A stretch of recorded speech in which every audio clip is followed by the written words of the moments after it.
2025 সালের 5ই ফেব্রুয়ারি প্রেস ক্লাবে আমি সর্বপ্রথম দল হিসেবে আওয়ামী লীগের বিচার করার জন্য দাবি তুলেছিলাম। অডিও ভিডিও মিডিয়াতে সবগুলো আছে দলের পক্ষ থেকে। কিন্তু আপনারা আপনাদের অতীত বলতে চান না, আমিও চাই না, অতীত নিয়ে ঘাটাঘাটি করতে চাই না।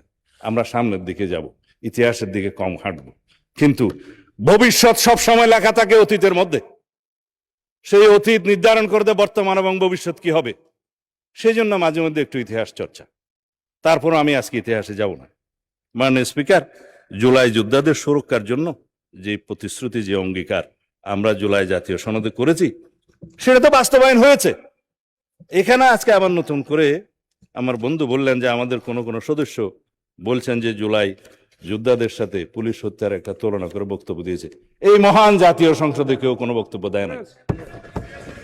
হাউসের বাইরের কোনো বক্তব্য পার্লামেন্টের ডিসকাশনে আসতে পারে না। It is irrelevant in the house. কেউ যদি কোথাও বলে থাকে, টক শোতে বলে থাকে, বাইরে বলে থাকে, সেটা সেখানে পার্লামেন্টের প্রসিডিং এর মধ্যে আসবে না। আমরা জুলাই জাতীয় সনদের এই অঙ্গীকার নামায় যেখানে সংশোধন হয়েছে, যেদিন স্বাক্ষর হবে জুলাই জাতীয় সনদ, সেদিনও একটা আন্দোলন হয়েছে এই দক্ষিণ প্লাজার সেই মাঠে জাতীয় সংসদের। আমি নিজে টেলিফোন করে, আমার বন্ধুরা সাক্ষী আছে কয়েকজন, আমি প্রফেসর আলী রিয়াজ সাহেবকে অনুরোধ করে সেটা সংশোধন করে বলেছি, হ্যাঁ তাদের দাবি ন্যায্য, এই অঙ্গীকার নামা আপনারা সংশোধন করেন, আমরা সবাই স্বাক্ষর করব। সেটা কি ছিল?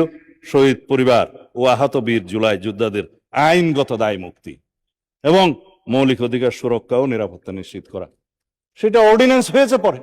সেই অর্ডিন্যান্স তো প্রথম সেশনে আমরা আইনে পরিণত করে দিলাম, জুলাই যোদ্ধাদের সুরক্ষা আইন। সেটা বাস্তবায়ন হয়েছে। এখন বাস্তবায়নের দরকার হলে এই জুলাই জাতীয় সনদ। আপনারা যেহেতু জুলাই ঘোষণাপত্র নিয়ে কথা বলেন নাই, যেহেতু আপনারা জুলাই জাতীয় সনদ নিয়ে আজকে কথা বলেন নাই, শুধু আপনারা বলেছেন গণভোটের গণরায়কে শ্রদ্ধা করা দরকার। গণভোটের গণরায়কে শ্রদ্ধা জানাতে হলে সংবিধান সংশোধন কমিটিতে আপনাদেরকে আসতে হবে, সেখানে আলোচনা করতে হবে। সেখানে যদি সবাই সমঝোতার ভিত্তিতে আমরা যদি এই জাতীয় কি যেন সংবিধান সংস্কার পরিষদ যদি গঠন করতে হয়, সেই আলোচনা ওখানে হবে। কিন্তু আপনারা ওয়াকআউট করলেন, আপনারা সংবিধান সংশোধনী কমিটিতে থাকতে চাইলেন না। সেটা ইতিহাস হয়ে থাকলো, জাতি দেখলো।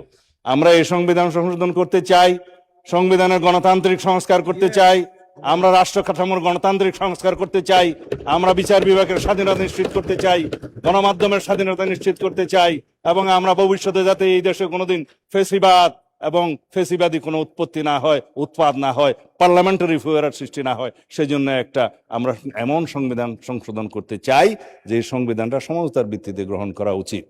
কিন্তু আপনারা সহযোগিতা করলেন না। এখনো উন্মুক্ত আছে 5টা আসন, সদস্য সংখ্যা আপনাদের জন্য নির্ধারিত আছে। আপনারা যদি কখনো মনে করেন এই সংবিধান সংশোধনী কমিটিতে আসবেন, তাহলে আপনারা এই গণতান্ত্রিক চর্চা হিসেবে আপনারা অংশগ্রহণ করতে পারেন। আমরা অলওয়েজ ওয়েলকাম জানাবো। হয়তো আপনাদের রাজনীতি আছে, মাঠের বক্তৃতা দিবেন, গণভোটের গণরায় কার্যকর করা হোক। কিন্তু এই গণভোটের গণরায়টা কিসের উপর ভিত্তিতে ভাই? সব এটা আইনের ভিত্তিতে ভোট ছিল। সেই আইনটা কি ছিল? আইনও ছিল না, আদেশের ভিত্তিতে ছিল। সেই আদেশটাও অবৈধ ছিল।